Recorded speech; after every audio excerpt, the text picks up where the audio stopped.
안녕하세요. 시인 수필가 하태무의 책 읽어주는 여자 그 30번째 시간입니다. 추분도 지나 아침 저녁 가을바람이 제법 쌀쌀합니다. 오늘은 수필가 김미연의 수필집 신발 신는 시간을 잠깐 소개합니다. 도서출판 실천에서 각 간행된 책인데 허투루 지나는 작은 사물에도 의미와 철학을 더해 맛깔스러운 작품으로 만들어내는 작가, 한국 수필에 등단하고 공무원 문예대전에 입상한 일신문학 동인인 김미연의 수필 신발 신는 시간을 짧게 선보입니다. 이 가을 깊이 있는 사색을 위해 권해드립니다. 잘 들어주세요.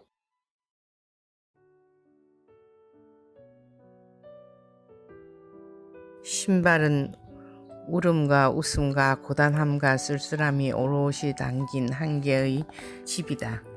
먼 길을 동행하는 나룻배다. 삶의 색깔과 냄새와 영혼을 살려놓은 삼강줄이다. 그러기에 마지막 가는 길에 꼭 챙기는 유품이다.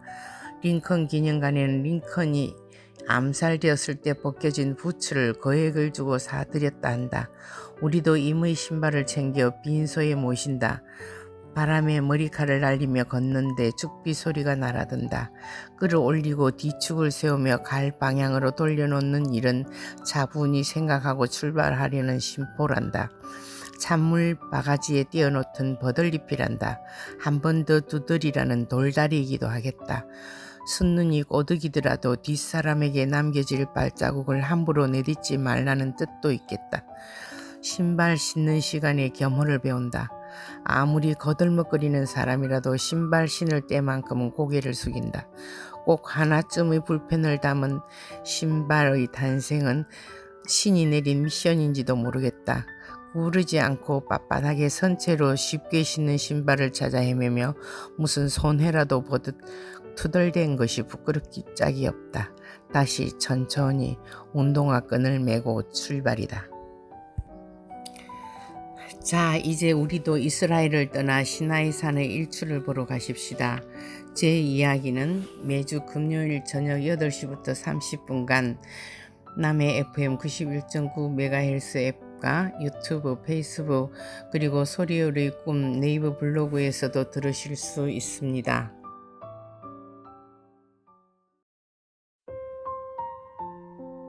남쪽 사해부근의 식당에서 기부처. 국경을 넘고 점심을 먹고자 했는데 도저히 시간이 맞지 않을 것 같다며 사해 근처에서 먹기로 합니다. 요르단에서 한 번, 이스라엘에서 한 번, 2번이나 사해에 몸을 담그게 생겼습니다. 근처에 꽤 규모가 큰 농장들이 많이 보였습니다. 바나나나 대추 야자를 심어 재배하는 농장들입니다. 좀처럼 마이크를 잡지 않는 신사장, 있는 둥 마는 둥 안 보이게 도와주는 존재로 남고 싶다는 그분이 마이크를 듭니다. 기프츠에 대해 설명을 하고 싶었던 겁니다. 기프츠라고 하는 제도는 이스라엘에서 협동 농장을 말합니다. 이 나라에 있는 250여 개의 기프츠는 주로 농장 및 산업체를 운영하는데 기프츠들은 곧장 생산 라인 및 과일 따는 등의 일이나 식당, 주방, 세탁 등의 일을 하게 됩니다. 기프츠에서는 힘이 있는 사람은 누구나 일을 해야 하며 할머니들도 빨래를 하거나 아이들을 돌봅니다. 엥게츠 기부츠를 예를 들면 300헥타르의 농지를 소유하고 있습니다. 이 중 3분의 1이 넘는 100헥타르의 바나나를 재배하는 바나나 전문 기부츠나 연간 소득은 22억 원 정도, 농업인 1명당 3억 원 가까운 소득이 돌아가는 셈입니다. 기부츠 내에 유아원과 학교에서부터 병원까지 모든 것을 다 갖추고 있어 유지비가 만만치 않습니다. 이스라엘 내 대부분의 기부츠가 농업으로 시작해 발전돼 왔지만 2번의 석유 파동을 거치면서 농업 경쟁력이 치열해지고 재정적으로 어려워져 목축업이나 호텔, 식당 등을 함께 운영하는 형태로 변화하는 등 격동에 휩싸여 있다고 합니다. 이들에게도 수입 개방의 파고는 피할 수 없어 대책 마련에 골몰하는 것은 우리와 똑같다고 합니다. 신사장님도 이런 기부츠의 일꾼으로 일했다 합니다. 한 달에 3번 특별 휴가를 받을 수 있었고 약간의 급여를 받았답니다. 작업 시간은 일 8시간인데 정해진 작업 시간을 끝내면 기부츠에서 주선하는 무료 여행에 참여할 수 있다고 합니다. 요즘은 기프츠에서 일하는 동양 학생들이 많아졌는데 그 당시에는 동양인이 거의 없었으므로 사랑도 많이 받았었고, 그때 일반 여행자들이 잘 갈 수 없는 지역 주변의 관광지를 많이 여행했었다고 회고합니다. 손님들이 배고플까봐 예약도 하지 않은 식당에서 점심 식사를 하고 다시 남쪽 사해를 보게 해주어서 너무 고마웠습니다. 사해에 발을 담그고 서서 조약돌 몇 개를 주워 보았습니다. 이스라엘 국경 타바에서 이집트를 향하여 우리가 걸어온 길은 출애굽의 역방향입니다. 출애굽의 시작 지점이 우리 여정이 끝나는 이집트, 사해가 거의 끝나는 국경에 이스라엘 에일랏이라는 도시가 나옵니다. 비도 오지 않고 사철 따뜻하여 사람들이 즐기는 휴양 도시입니다. 거리를 수영복에 가운만 걸친 사람들이 활보하고 맨발로 걸어다니는 사람들이 자주 눈에 들어옵니다. 열대 식물들이 줄줄이 길가에 서 있는 곳, 집 앞에 피어 있는 꽃들이 눈이 부십니다. 육로로 이스라엘을 나갈 때 이집트로 들어가려면 타바에서 출국하여야 합니다. 짐들을 끌고 국경을 넘는다는 건 보통 힘든 일이 아닙니다. 서두르지 않으려 해도 검색대를 통과할 때는 긴장되고 진땀이 납니다. 4번의 국경을 넘는 여정의 마지막 국경선에서 이집트를 들어가는데 뒷거래가 이루어집니다. 쉽게 빠져나가게 하는데 얼마를 요구하는 모양입니다. 신사장은 담당자와 거래를 하고 봉투에서 돈을 꺼내줍니다. 입국 카드를 하는 동안 초라한 국경, 형편없는 물건들이 진열된 면세점을 봅니다. 가게에 사람은 앉았으나 물건을 팔 생각도 없는지 심드렁한 얼굴로 멍하니 관광객들을 구경하고 있습니다. 이집트는 오리엔트의 다른 나라처럼 다 신교를 믿었으며 신들의 수는 매우 많았는데 그 중에서도 태양신인 라와 나일강 저승의 신인 오시리스가 가장 숭배되었습니다. 신화를 통하여 이집트인의 강한 내세의 신앙과 부활에 대한 생각을 엿볼 수가 있습니다. 이집트인들은 메소포타미아와 달라, 영혼 불멸을 믿어 미이라를 만들어 시체를 보존했고 사자의 설을 기록하여 내세의 심판에 대비하였습니다. 피라미드나 신전의 축조 및 그 장식이 미술의 주류를 이루었습니다. 특히 열주 양식은 조각, 그림, 공예품과 함께 솜씨가 뛰어났습니다. 나일강의 범람 시기를 알기 위해 천문학과 태양력이 만들어졌고 범람 후의 경계 측정의 필요성에서 기하학이 발달되었습니다. 또한 신전의 축조 과정에서 건축술, 지렛대, 도르래의 원리가 이용되었습니다. 수학에서는 십진법이 사용되고 미이라 제작 과정에서 외과의학이 발달하였습니다. 신성문자 히에로글리프가 사용되어 표문자의 단계까지 도달하였습니다. 프랑스의 상플레온이 해독에 성공했습니다. 파피루스로 만든 종이에 갈대로 만든 펜과 검댕이 잉크를 사용하였습니다. 시나이 반도, 이스라엘에서 빠져나와 이집트 경내로 들어왔을 오후 5시 30분 이집트 가이드 손영수 씨를 만나 그분의 유창한 말솜씨로 이집트에 관한 개관을 들으며 시나이 반도를 통과하여 시나이산 아래로 갑니다. 시나이 반도는 성경 지명 선 광야에서 유래된 지명인데 메소포타미아의 사계절의 신이 월신에 유래한 지명이기도 합니다. 6만 제곱킬로미터 역삼각형 모습으로 동쪽은 아카파만으로 아시아 대륙과 서쪽은 스에즈만으로 아프리카 대륙과 분리되어 두 대륙을 잇는 요충지였으므로 역사적으로 전투가 잦았습니다. 북쪽은 지중해, 남쪽은 두 개의 홍해로 나누어져 있는 시나이 반도는 북쪽은 완만한 사막과 구릉, 남쪽은 높은 산과 협곡으로 지형이 이루어지고 있습니다. 홍해를 건너면서부터 시작되는 시나이 반도와 황량한 사막, 버스 안에 불을 끄고 부지런히 달려 그런데도 너무 늦지 않게 산장 수준의 해발 1500고지에 있는 호텔로 들어갑니다. 일단 저녁은 먹고 가는 둥 마는 둥 새벽 2시 30분 시나이산을 올라야 하기 때문입니다. 추울 거라고 바람이 분다면 가운이 문제가 아니라 체감 온도가 극강하기 때문에 옷을 많이 입으라고 누누이 다짐합니다. 눕기 전에 홍해를 넘으며 지은 시 한 수를 읊어봅니다. 갈대바다 홍해를 넘으며 하태무 그냥 건너가고 싶었다. 주어진 내 십자가라면 아픈 기억이야 불어가는 바람결에 날려버리고 푸른 하늘에 걸린 새하얀 낫달처럼 제 빛을 잃고도 살고 싶었다. 시련의 갈대바다, 퍼렇게 일어선 시련의 벽이 나를 지킬 수도 있다는 걸 나는 이제야 알았다. 물이 흐르듯 시간이야 가버리면 그만인 것을 앞서거니 뒤서거니 우리는 그렇게 하루를 건너가고 있다. 오늘은 도도히 흐르는 홍해바다 그 곁을 지나 믿음 하나로 모세가 바다를 걷듯 사뿐히 걸으며 시련이 나를 위해 길을 비키는 그 기적을 보고 있다. 갈대 바다를 스치는 바람처럼. 시나이산의 일출. 드디어 모세가 십계판을 받았던 시나이산으로 가는 시간 2시에 눈이 떠졌습니다.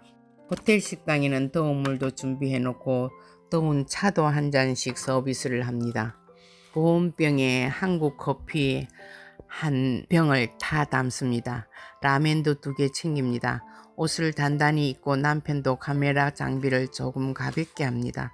시나이산은 2285m 돌산입니다. 백두산보다 높진 않지만 그리 호락호락한 산은 아니라고들 합니다. 비오는 백두산 15시간을 정주했던 깡으로 얼마든지 오를 수 있으리라 자신하며 낙타 같은 건 절대로 타지 않으리라 다짐합니다. 호텔에서 버스를 타고 정류장에 내려 해발 1530m 지점에 있는 성 캐드린 수도원에서 시나이산 등정이 시작됩니다. 하늘에는 별이 쏟아져 내리고 모두 손전등을 가져왔지만 음력 20알의 반달, 하현달은 이 시각에 제법 빛을 많이 발하는지 전등빛이 없이도 얼마든지 환해서 돌길이라도 잘 걸을 수가 있습니다. 낙타들이 전등빛을 보면 오히려 날뛸 수가 있으므로 아무도 손전등을 켜지 않고 묵묵히 걸어 올라갑니다. 제일 앞에는 광 회장님과 김 선생님이 성큼성큼 가십니다.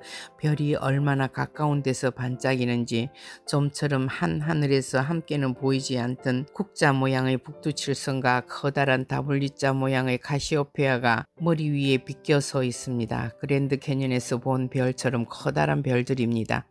이런 달밤에 산행을 해본 적은 한 번도 없었습니다. 백두산에서도 3시에 출발하면 충분히 해오름을 볼 수 있었지요. 상쾌한 찬바람이 싸하게 느껴지긴 하지만 강풍이 불지도 않고 매우 차갑지도 않은 날씨라 그냥 길을 걸을 만은 했습니다. 흥에 겨워 김 선생님은 시 한 구절을 읊으며 그러셨습니다. 잘 들리지 않아 따라 읊을 수는 없어서 이 한밤에 시나이산을 오를 수 있다는 감격스러운 축복 외에는 다른 아무것도 생각하지 않기로 합니다.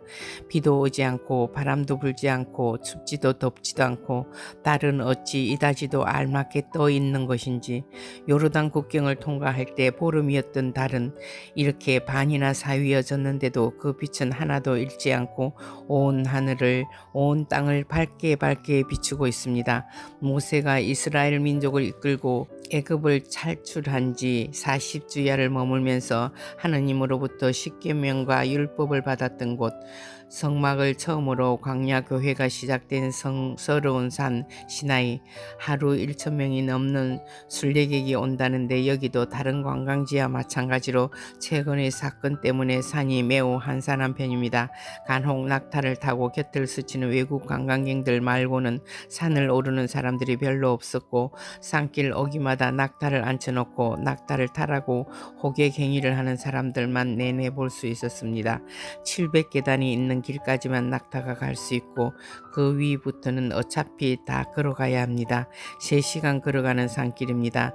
남편은 현지 가이드에게 카메라 조끼를 맡기고 그의 부축을 받으며 걷습니다. 집 뒷산에서 다친 다리로 용케도 여기까지 무사하게 온 것이 감사합니다. 처음엔 못 떠날 줄 알았습니다. 흐릿하게 보이던 산 능선들이 겹겹이 겹쳐지고 그 사이사이로 안개가 가벼운 비단자락을 날리듯이 뽀얗게 그들의 행보를 계속하고 있습니다. 저 아름다운 경치가 힘이 드는 사람의 눈에는 가슴에 닿지 않을 것 같아 너무 안타깝습니다. 더구나 몸이 불편하여 아예 산을 오르지 못한 사람들은 이 아름다운 경치를, 이 벅찬 감동을 다 전할 수가 없고 너무나 애가 탑니다. 낙타를 타신 분들은 불편하여 낙타를 타셨을 텐데 계단길이 힘들지 않을까 걱정도 됩니다. 발가락이 아픈 마리아님이 너무 힘들어 하십니다. 무릎이 불편한 한 선생님도 사모님도 숨이 턱에 닿습니다. 중간에 있는 산장에서 서너 번 쉬고 정상 바로 아래에서 뜨거운 물로 라면을 먹는데 도저히 라면이 먹힐 것 같지 않아 남편의 도우미를 줍니다.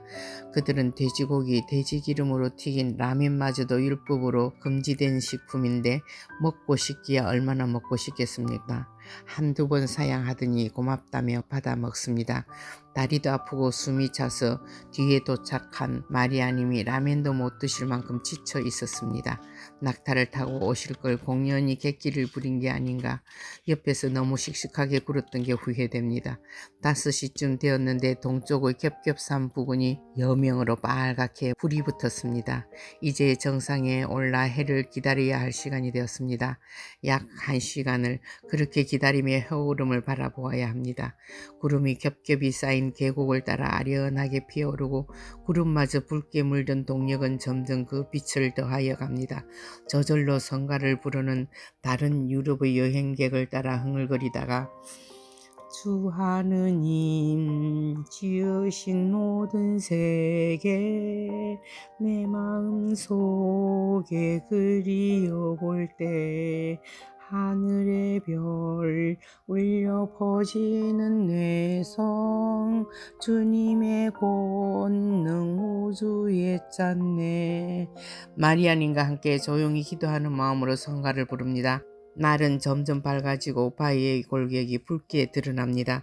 드디어 시나이산의 정상이 붉게 물들었습니다. 새벽 6시 15분 어둠을 뚫고 봉우리 위로 살짝 고개를 밀어 올리는 태양은 이내 활활 타는 불덩어리가 되어 온 세상을 비춰줍니다. 시나이산은 삽시간에 주홍빛으로 타오릅니다.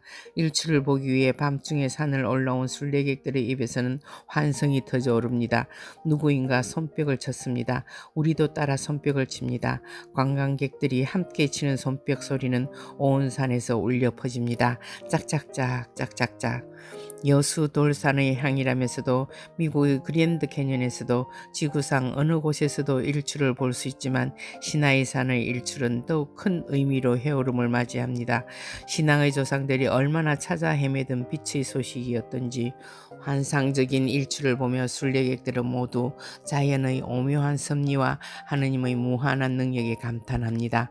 300번도 넘게 시나이산을 올라도 이렇게 특별한 모습으로 보는 아름다운 해오름은 처음 본다며 운 좋은 손님들이라고 안내해주는 재영수 씨가 기분 좋게 말합니다. 아직은 꼭꼭 닫혀있는 산 정상의 기념교회까지 올라가 훌쩍 떠오른 해를 보고 내려오기 시작합니다.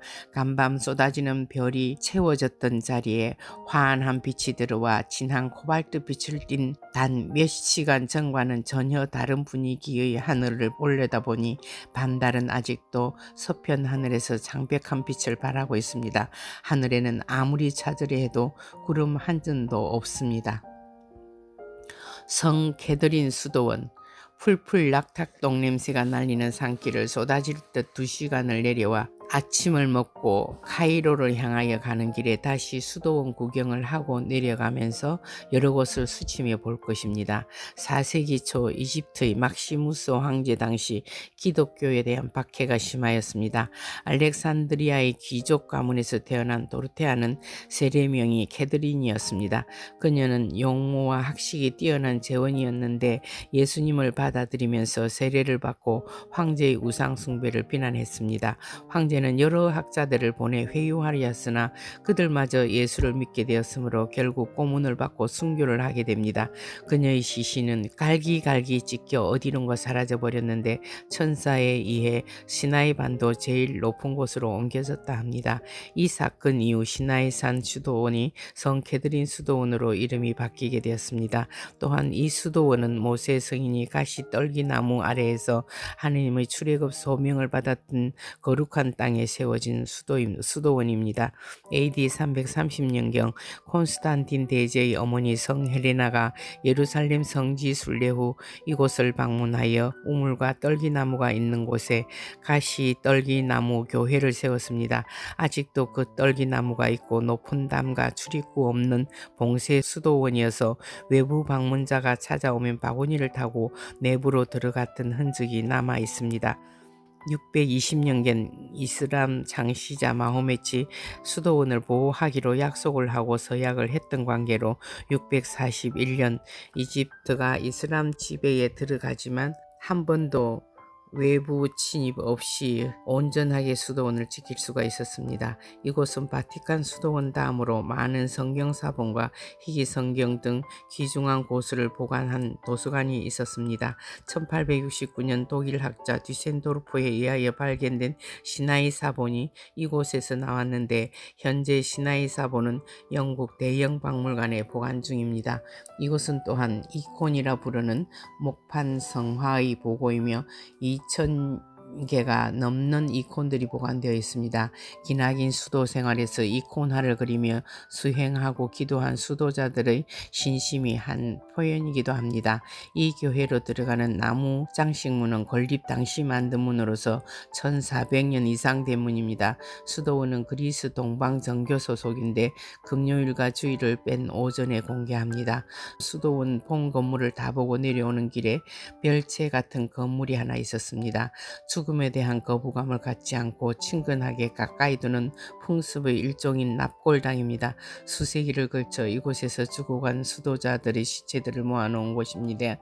철조망이 쳐져 있는 안을 들여다본 순간 한쪽 옆방의 해골들이 차곡차곡 쌓여 있습니다. 등골이 오싹했지만 살아있는 사람이 무섭지 죽은 사람이 뭐 무섭냐 하던 어린 장의사의 말을 떠올립니다. 선외와 후배 수도자들이 한 곳에서 공생하며 지난 이야기를 하고 있는 상상을 하며 그곳을 빠져나왔습니다. 이번 여행은 도저히 죽음을 멀리할 수 없는 여행이 아니고 가까이서 이들처럼 친근하게 느낄 수밖에 없다는 걸 새삼 깨닫습니다. 르비딤 골짜기를 지나 홍해 해변을 따라 내려가면 바다에서 원유를 퍼올리는 유전탑을 많이 보게 됩니다. 이집트에서도 석유는 나고 아스완 하이댐으로 인하여 전기는 수단 같은 나라로 수출도 하고 있습니다. 군데군데 군부대가 들어서 있어서 이스라엘에 속했던 땅을 6.1 전쟁으로 돌려받은 지역임을 느끼게 해주고 있습니다. 성 캐드린 수도원 부근에는 최대 오아시스인 파란 오아시드가 있습니다. 이곳이 성경지면 르비딤 골짜기입니다. 모세 성인이 바위를 저물을 나오게 했던 장소, 이 골짜기는 아말렉과 전쟁을 하였던 곳으로 아론과 후르가 모세의 팔을 들고 있고 산 아래 여호수아가 전쟁을 하였던 곳도 있습니다. 이곳은 시딤나무도 자라고 있다고 합니다. 유대 광야나 아라바 지역 아주 건조하고 메마른 지역에서 볼 수 있는 나무인데 히브리어로 쉬타, 영어로는 아카시아로 부르는 이 나무는 출애굽기 25장 26절에 의하여 법궤나 성막의 널판, 채, 띠, 상들을 만드는 데 사용되었다 합니다. 베두인들이 길가에 어설픈 수공예품을 만들고 있습니다. 산 골짜기에 올라가는데 들판 가득 돌만 깔려있는 골짜기를 베두인 아이들이 맨발로 산을 뛰어오릅니다. 새벽에도 시나이 산을 걸었기에 대부분 그 오아시스를 조망하는 산으로 올라가지 않았지만 용기를 내어 올라가 봤습니다. 아래를 내다보니 베두인들이 황량한 마을이 있습니다. 르비딤 골짜기는 그래도 물이 있으니까 살게 되나 봅니다. 마라의 샘 휴게소에서 환상적인 한국 도시락.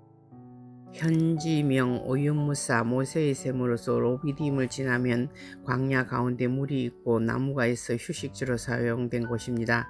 이집트 정부에서 모래에 묻혀있던 우물을 다시 재복원하여 6개의 우물을 확인할 수 있었다고 합니다.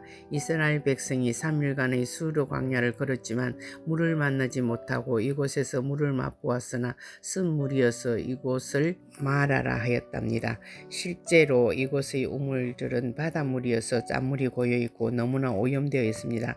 아득히 바다가 펼쳐져 있고 나무들이 자라는데 줄을 지어 베두인들이 수공예품 가게가 있습니다. 아이들이 사탕을 달라고 조르기에 껌을 매달 줍니다. 우르르 몇 명이 따라오기에 봉지채 다 주어버립니다. 점심은 국경 근처 한국 식당에서 특별히 주문한 도시락을 먹었습니다. 사막에 적당한 식당도 없으니 생각한 아이디어였다는데 정말 잘한 일이었습니다. 휴게소에서 음료수를 시켜 먹으며 장소를 빌렸는데 어느 식당의 밥보다도 맛있게 먹었습니다. 김치에 장조림에 모두 만족하는 모습에 신 사장은 번긋번긋 잘 판단했다고 모두 칭찬을 합니다.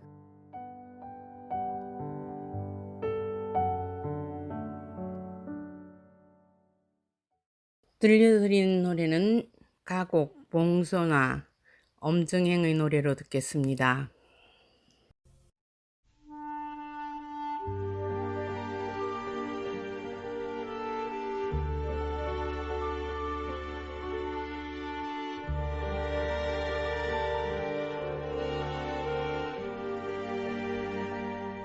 물 밑에 선 봉숭아여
풍한 솔